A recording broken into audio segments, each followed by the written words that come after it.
नमस्कार। एमवीटी का आज का सेशन में इलेक्ट्रिकल सेफ्टी के बारे में हमारा सीके विश्वाल साहब senior manager electrical RMD training centre की रिव्यू आपको बताएंगे। तो विश्वाल साहब आपका शुरू कीजिए। ये आपके एमवीटी का इस सेशन जो इलेक्ट्रिकल सेफ्टी के ऊपर है, ये सीके विश्वाल साहब सीनियर मैनेजर इलेक्ट्रिकल लेंगे। विश्वाल साहब प्लीज। थैंक यू रथिन साहब। नमस्कार। जैसे रथिन साहब मेरा इंट्रोडक्शन दे चुके हैं। Myself CK Vishwal, senior manager electrical. अभी ये माइनिंग वोकेशनल ट्रेनिंग का इलेक्ट्रिकल सेशन है। ये इसमें इलेक्ट्रिकल सेफ्टी के बारे में हम लोग डिस्कस करेंगे।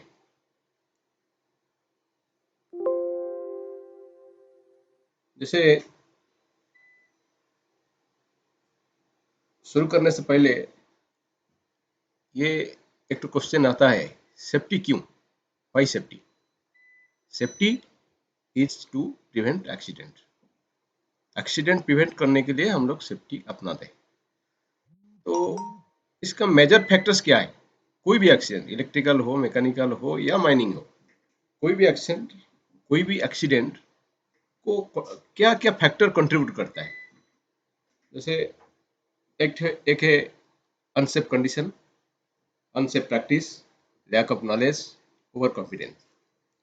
अनसेफ कंडीशन मतलब हम लोग कौन सा कंडीशन में काम करते हैं, हमारा सब फ्लोर कैसा है, हमारा टूल्स एंड टैकल्स कैसा है, वो हेल्दी में है कि नहीं, ये मैटर करता है। अनसेफ प्रैक्टिस जैसे हम लोग कोई सेफ्टी इक्विपमेंट यूज कर रहे हैं कि नहीं, जैसे पीपी पर्सनल प्रोटेक्टिव इक्विपमेंट हम लोग यूज करते कि नहीं। लैक ऑफ नॉलेज, कोई भी काम हम लोग करते हैं इसका बारे में हम लोग का सही नॉलेज है कि नहीं। अगर सही नॉलेज नहीं रहेगा तो हम लोग गलती करेंगे और एक्सीडेंट होगा। फोर्थ में ओवर कॉन्फिडेंस, कभी कभी हम लोग ओवर कॉन्फिडेंस हो जाते हैं। जैसे कि कोई 10 साल से 20 साल से 30 साल से नौकरी कर रहे हैं, सोच रहे हम लोग हमारा बहुत एक्सपीरियंस हो गया, हमसे क्या गलती होगा। नहीं, गलती उनसे भी हो सकता है। तो ऐसे ओवर कॉन्फिडेंस में भी एक्सीडेंट होता है। Electrical safety of human from electric current. जैसे आप लोग जानते हैं इलेक्ट्रिसिटी हम लोग का ट्रेंड है। आजकल विदाउट इलेक्ट्रिसिटी हम लोग कुछ सोच नहीं सकते हैं। लेकिन एक चीज से उनसे बचना है, वो है इलेक्ट्रिक शॉक। अभी इलेक्ट्रिक करंट क्या है? इलेक्ट्रिक करंट सिंपल लैंग्वेज में हम लोग को बोलेंगे तो flow of electricity. Electricity consist of voltage and current. As per Ohm's law, current is equal to voltage by resistance. Current is equal to voltage by resistance. Voltage by resistance. Current का unit है ampere, voltage का unit है volt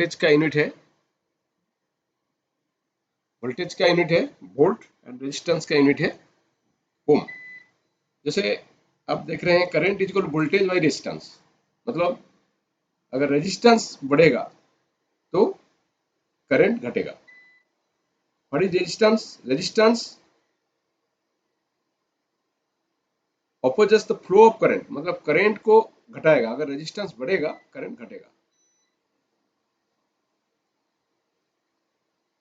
human body resistance, body का जैसे human body का resistance अगर dry skin में होगा, ड्राई में रहेंगे तो इसका रेजिस्टेंस रहेगा 1 लाख किलो ओम से 6 लाख किलो। एंड वही अगर स्किन वेट हो जाता है उसका रेजिस्टेंस हो जाता है 600 से 1000 ओम्स।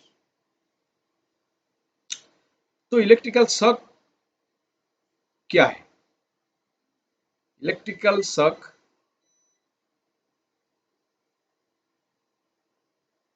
तब लगता है जब बॉडी में करंट फ्लो होता है।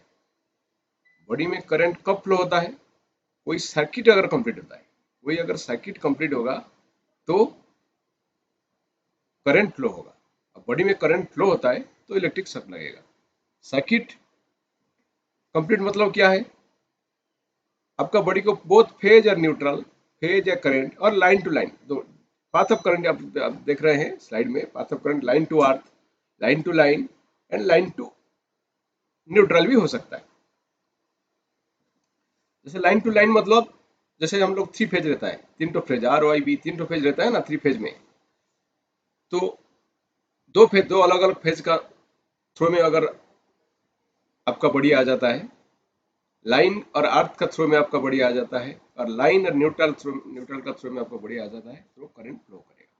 जब तक कोई सर्किट कंप्लीट नहीं होगा तब तक करंट फ्लो नहीं होगा। जैसे आप कोई एक ठो वुडन चेयर का ऊपर में खड़ा होके अगर कोई फेज को आप फेज का कांटेक्ट में आते हैं तो आपका बॉडी में आपको शॉक नहीं लगता है, इसलिए कि जो वुडन टेबल है वो आपका रेजिस्टेंस का काम करता है। जैसे हम पहले से बोला, resistance opposes the flow of current. तो जेहेतु आप टेबल का वुडन टेबल का ऊपर में खड़े हैं तो वुडन टेबल रेजिस्टेंस का काम करता है और करंट को फ्लो होने नहीं देता है, इसलिए आपको बॉडी को शॉक नहीं लगता है। तो we get electric shock when current passage through our body. Passage of current क्या है, पाथ ऑफ करंट क्या है, लाइन टू अर्थ हो सकता है, लाइन टू लाइन हो सकता है, लाइन टू न्यूट्रल हो सकता है। और इलेक्ट्रिक शॉक डिपेंड करता है आपका कितना एम्पलीट्यूड ऑफ करंट, कितना करंट बॉडी में फ्लो हो रहा है और कितना देर तक फ्लो हो रहा है। मेन चीज अब duration of contact and amplitude of current, कितना करंट आपका बॉडी में फ्लो हो रहा है। और पाथ ऑफ करंट आपका जैसे कोई जैसे जो लकड़ी का टेबल हम बोले, वुडन टेबल जो बोले, अगर वो वेट होगा तो आपको हो सकता है शॉक लगेगा, अगर वो ड्राई होगा शॉक नहीं लगेगा। तो पाथ ऑफ करंट के डिपेंड करता है। वोल्टेज का ऊपर डिपेंड करता है, कितना वोल्टेज में आप 220 में करते हैं, 40 वोल्ट में करते हैं, 80 वोल्ट में करते हैं। फ्रीक्वेंसी स्टैंडर्ड फ्रीक्वेंसी है, ठीक है। फ्रीक्वेंसी थोड़ा बढ़ने से घटने से वो शॉक का फैक्टर बढ़ सकता है। And finally duration of contact, these are the factors जो शॉक को मॉनिटर करता है। अभी इफेक्ट ऑफ करंट, जैसे हम बोले कि शॉक डिपेंड करता है amplitude of current and duration of contact. Amplitude का बोलेंगे, एम्पलीट्यूड के इसमें डीसी और एसी एंड इफेक्ट का टेबल में दिखाया गया है। इसमें मिली एम्पियर मतलब 1/1000 ऑफ एन एम्पियर। 1 एम्पियर को 1000 भाग अगर करते हैं 1 मिली एम्पियर होता है। इसमें देखा जाता है एसी में देखिए 0 से 1 मिली एम्पियर करंट अगर फ्लो करता है आपको कोई करंट का शॉक का फीलिंग नहीं हो। 1 से 8 मिली एम्पियर अगर करंट करता है माइल्ड शॉक लगता है, टिंगलिंग इफेक्ट, थोड़ा झंझनाहट लगेगा। उसमें 9 to 15 milli ampere current flow करता है तो पेनफुल शॉक होगा, hand unable to reach. Painful जो शॉक लगेगा इसमें पेनफुल होगा, लगेगा कि शॉक लगा बोल के आपको फीलिंग होगा। 16 to 20 मिली एम्पियर होता है सम loss of muscular control. Muscular control मतलब सब आप होल्ड कर लिए तो आप छोड़ नहीं पाएंगे, या चाहेंगे तो किसी को होल्ड नहीं कर पाएंगे, ऐसा मस्कुलर कंट्रोल को आपका फेल कर जाएगा। आप चाहने से भी किसी को बुला नहीं पाएंगे। 20 to 45 मिली एम्पियर अगर करंट फ्लो होता है सीवियर शॉक होगा, टोटल मस्कुलर कंट्रोल जो है आपका फेल कर जाएगा ना, आपका कोई एक्टिविटीज अगर नहीं कर पाएंगे। जो मेंटल माइंड से जो सब मैसेज सब जाता है आपका ऑर्गन को, वो कंप्लीटली डिसेबल हो जाएगा। 50 से 100 मिली एम्पियर जो है possible heart failure, heart function करना बंद हो जाएगा। एंड अबव 100 मिली एम्पियर होता है तो इट विल बी फटा। ड्यूरेशन ऑफ कांटेक्ट, पहले वाला स्लाइड में हम डिस्कस किया एम्पलीट्यूड, अभी ये ड्यूरेशन। ह्यूमन बॉडी कितना देर तक इलेक्ट्रिक शॉक को टॉलरेट कर सकता है। 65 वोल्ट एसी को 10 सेकेंड तक टॉलरेट कर सकता है और 250 वोल्ट एसी को पर 100 मिली सेकेंड। आप जानते हैं 100 मिली सेकेंड जो है कोई टाइम नहीं होता है। 100 मिली सेकेंड समझ रहे हैं, 1 सेकेंड का 10 भाग से 1 भाग। 1 सेकेंड में तो हम लोग काउंट करना मुश्किल हो जाता है। 250 वोल्ट मतलब 250 वोल्ट को हम लोग टॉलरेट नहीं कर पाएंगे। इफेक्ट्स, क्या इफेक्ट होता है? Thermal effect burn, mechanical effect wound, chemical effect on consciousness. Thermal effect मतलब बर्न होता है, जनरली इलेक्ट्रिकल बर्न होता है अगर आप कोई हाई वोल्टेज लाइन का क्लोज प्रॉक्सिमिटी में आते हैं। हाई वोल्टेज लाइन जो है इसका आप छूना जरूर नहीं है, आप अगर उसका क्लोज प्रॉक्सिमिटी उसका आसपास भी चले जाएगा आपको शक लग सकता है थ्रो स्पार्क, थ्रो बर्न, तो इसमें बर्न होता है। और मैकेनिकल इफेक्ट क्या है? सपोज आपको शक लगा, आपको पोल में शक लगा, आप कोई ऊंचाई में काम कर रहे हैं, शक लगा, कोई कारण से आप कांटेक्ट में आ गए, तो शक तो कम लगा लेकिन इसको शक का चलते जो आप अगर वहां से गिर गए तो वो जो वुंड हुआ, जो चोट लगा, that is mechanical effect. Chemical effect क्या है? आपका ब्लड सर्कुलेशन बंद हो जाता है, हार्ट फंक्शन बंद कर जाता है, यह है केमिकल इफेक्ट। जो burning of tissue due to direct Passage of current, burn में कोई करंट पास करने से है। बर्न क्या है? जो फ्लैश, इलेक्ट्रिकल फ्लैश लगता है उसी में बर्न होता है। फ्लैश मतलब high amplitude of current. Current जो है फ्लैश मतलब क्या? करंट जो जंप करके फ्लो करता है, हाई एम्पलीट्यूड करंट होगा वही फ्लैश होगा। तो ये सब आपका टिश्यूज को बर्न कर देता है। Flashover burn when body is in close proximity to electrical flashover जो हो जाता है क्लोज प्रॉक्सिमिटी में आएगा तो इलेक्ट्रिकल फ्लैशओवर होता है, इसमें फ्लैशओवर बर्न होता है।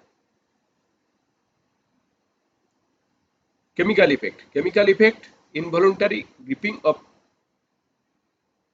Muscular contraction, involuntary gripping of live wire, मतलब आपका अज्ञात में अगर आप लाइव वायर को ग्रिप करके रखते हैं, कब? वो सकिंग कंडीशन में, जब इलेक्ट्रिक शक लगता है आप ग्रिपिंग करके रह जाता है और वो होल्ड होके ही रह जाता है। अनकॉन्शसनेस क्या है? Non supply of oxygen to brain, blood circulation stops, blood cells become inactive. आपका ब्लड सेल जो है बॉडी का, जब करंट फ्लो होता है वो डेड हो जाता है। Safe working voltage 65 volt AC at 50 Hz frequency and 110 volt DC।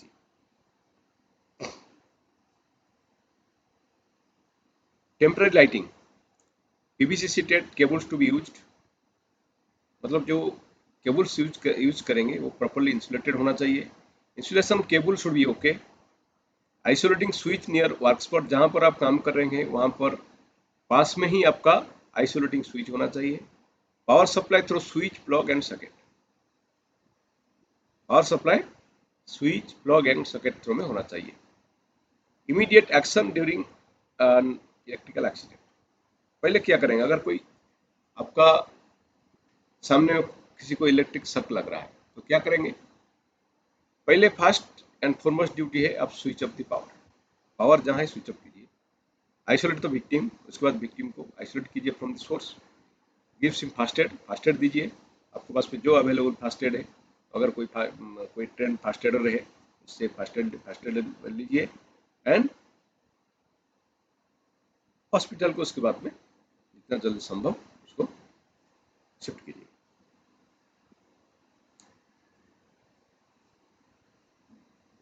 Domestic installation I rules 1956, as per Indian electricity rules, जैसे main switch and cutout at the entrance, घर का एंट्रेंस में ही main switch and cutout install होना चाहिए।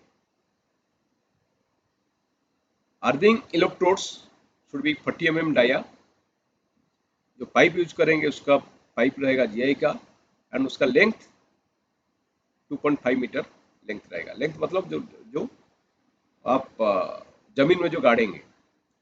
Earthing wire का size रहेगा 14 SWG। SWG होता है स्टैंडर्ड वेयर गज, जिसमें वेयर को मापा जाता है। अर्थ leakage circuit breaker are the incoming power supply. Earth leakage circuit breaker क्या है? वो जो जहां पर इनकमिंग सप्लाई आता है, तो यहाँ दिया जाता है,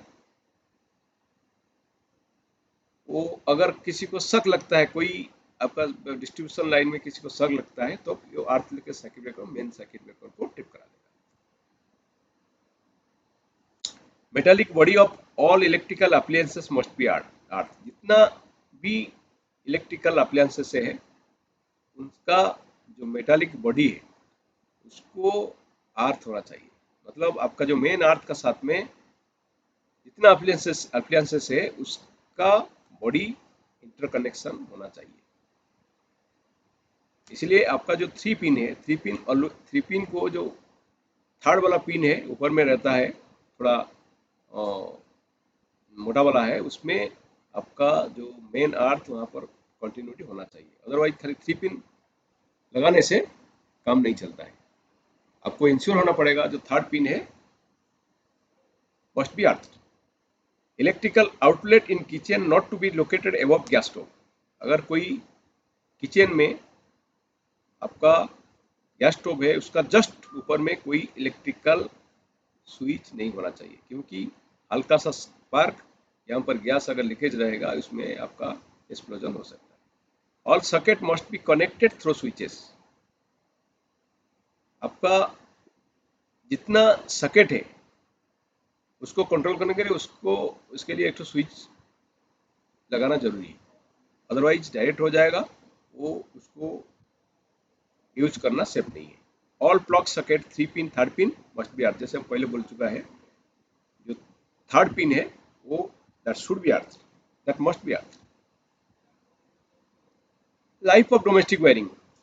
कोई भी डोमेस्टिक वायरिंग का लाइफ 25 ईयर्स होना चाहिए, और 25 ईयर्स हो गया है तो फिर आपको रिवायरिंग करना जरूरी है। Clearance of ceiling fan from the bottom most point. आपका सीलिंग फैन का clearance from the ground must be 2.75 metre.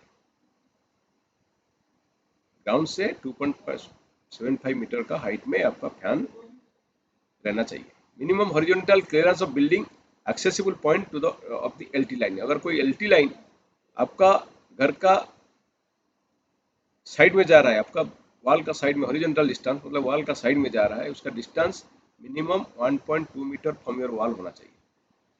And same चीज अगर वो आपका छत का ऊपर में जाता है, तो उसका वर्टिकल डिस्टेंस जो है वो 2.5 मीटर होना चाहिए। एलटी लो टेंशन मीडियम वोल्टेज के लिए वो 2.5 मीटर्स होना चाहिए from your roof. All switches must be connected through phase where. Phase control होना चाहिए। कभी कभी क्या होता है, न्यूट्रल कंट्रोल हो जाता है, जो सेफ्टी नहीं है। वो कैसे जानेंगे कि आपका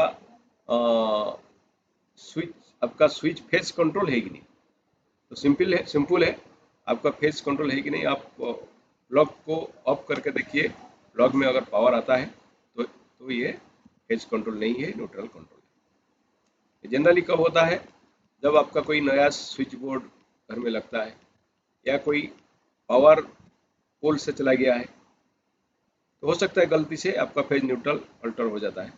तो वो कंडीशन में आपको चेक करना है वेदर आपका फेज जो है, स्विच जो है फेज कंट्रोल है कि नहीं।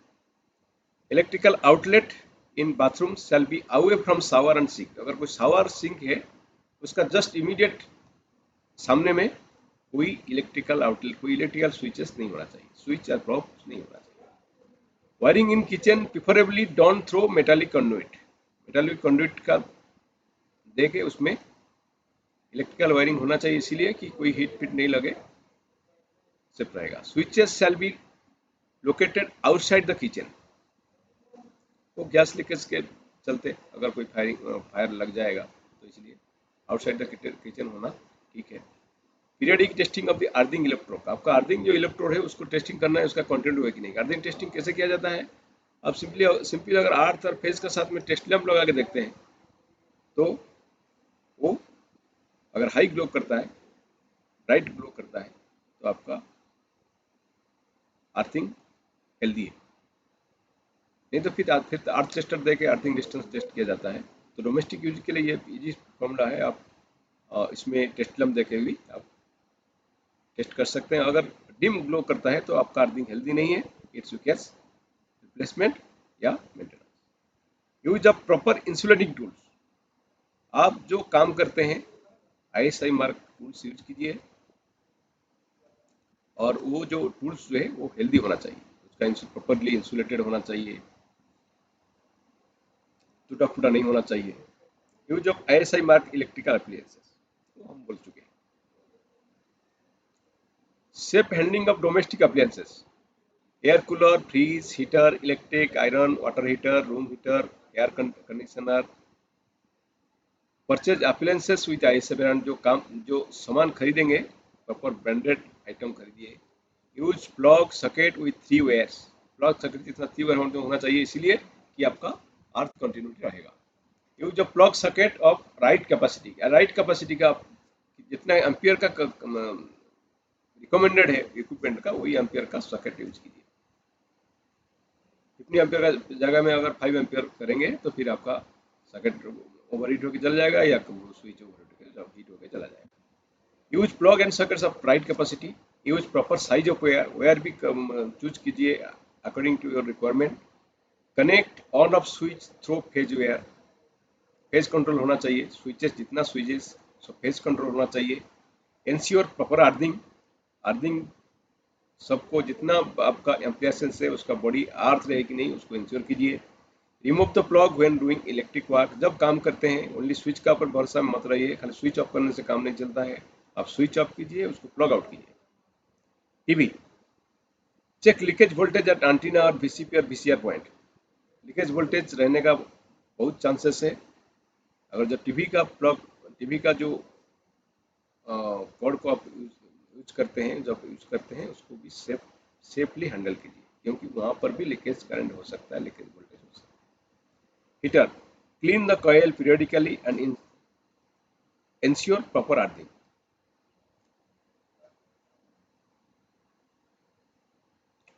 Precaution from lightning, during lightning remove power plug, antenna plug, cable plug और टीवी, ये सब को प्लग आउट कर दीजिए। Remove fridge plug, PC plug, PC मतलब personal computer, cordless telephone plug, ये सब को प्लग आउट कर दीजिए। Remote plugs supplying power to any electronic circuits. Earthing, earthing electrical safety का एक मेन कंपोनेंट है।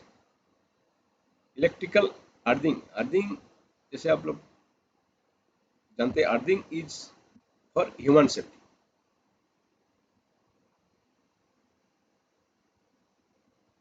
Earthing effectively connecting a conductor or a metallic body of an equipment with general mass of the earth.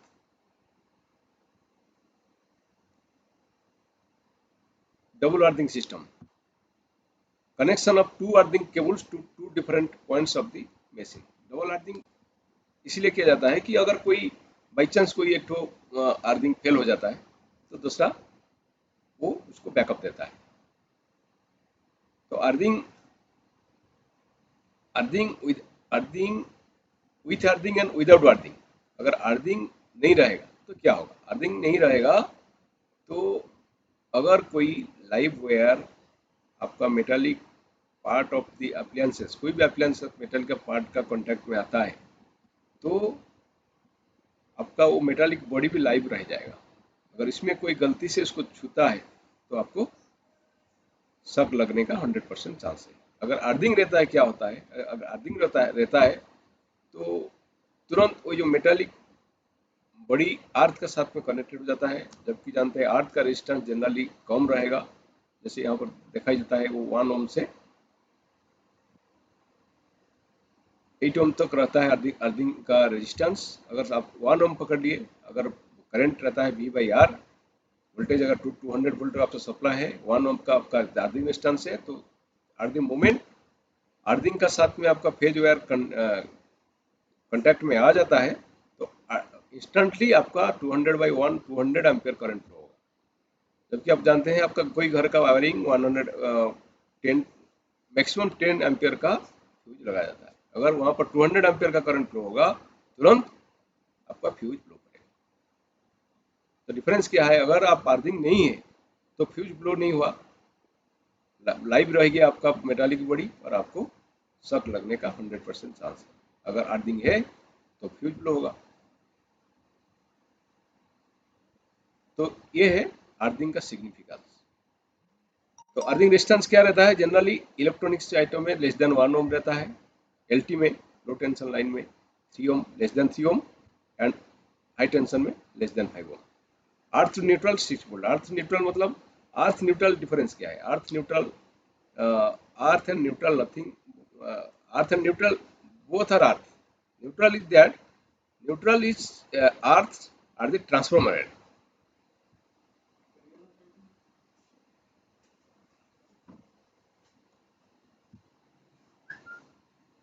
System of grounding, star point of power transformer to be grounded, that is neutral. मतलब जो distribution transformer है उसका H T L T, suppose H T है 11 के we, S T side मतलब primary side 11 के we and secondary side 440 volt. 440 volt generally होता है 3 फेज 4 वायर। 3 फेज तो हो गया, स्टार पॉइंट है वो ग्राउंडेड होता है। तो वही है ग्राउंडेड जो वो न्यूट्रल होके हम लोग रन कराते हैं। Equipment grounding, machine body to be grounded.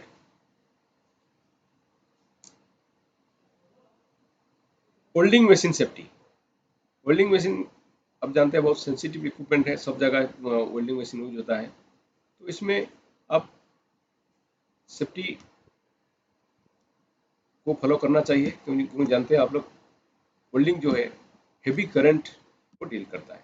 अब हम पहले बोले हैं शॉक डिपेंड करता है flow of current, amplitude of current बढ़ेगा तो शॉक बढ़ेगा। आप जानते हैं वेल्डिंग मशीन जब यूज करते हैं हाई और लो में आप लोग यूज करेंगे, वो 100 से 4 एम्पियर तक हम लोग करंट को यूज करते हैं। तो जब 100 से 400 एम्पियर करंट हम लोग यूज करते हैं, ऑब्वियसली वहाँ शक लगने का चांसेस हाई हो जाता है। तो इसलिए welding machine must be kept under roof, roof का अंडर में रहना चाहिए जिसमें पानी नहीं गिरे। Rubber insulation mat must be provided on the floors. Welding work should be not started if the welder dress, hand glove, shoes are wait. अगर आपको ये सब वेट है तो वेल्डिंग काम नहीं करना चाहिए। और welding machine must be earth rigid. Welding machine का अर्थिंग बहुत बढ़िया से होना चाहिए। LCB and RCCB must be provided.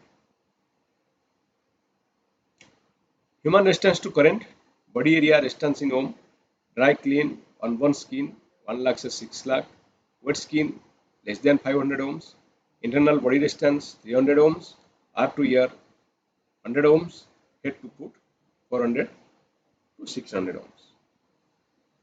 Finally, electricity is a very good slave but very bad master.